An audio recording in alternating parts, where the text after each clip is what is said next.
Afternoon, sir. I am Dr. Sunshine M. Lobindina, a registered criminology and forensic fingerprint examiner at the Pagadian Crime Laboratory. I hold a degree in criminology and have undergone specialized training in dactyloscopy. I have conducted over 1,000 scientific examinations and have been qualified as an expert witness in various regional trial courts. On April 1, 2026, a robbery occurred at the residence of me and Rel in Negros Occidental, where the house was ransacked and valuables were taken. Per the police report, the signs was cordoned off immediately at 8 a.m. on April 1, 2026.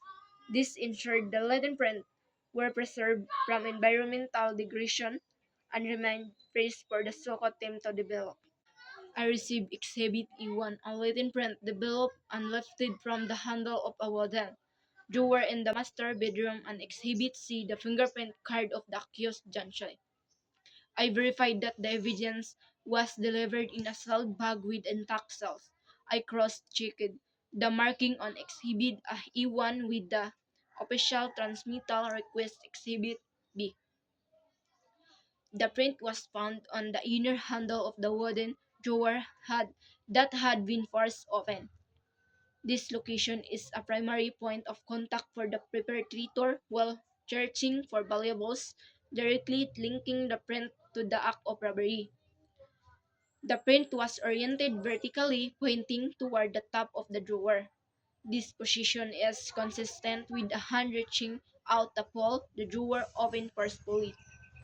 Yes, the placement and the heavy rain pressure observed indicate a purposeful high force grip. This fit the mechanics of ransacking a room rather than a casual or accidental touch. So when we see what scientific process did you use to compare this brand? So this is a comparison chart for fingerprint examination, and this is a polygon method analysis and grade method analysis. And legend, this is a legend.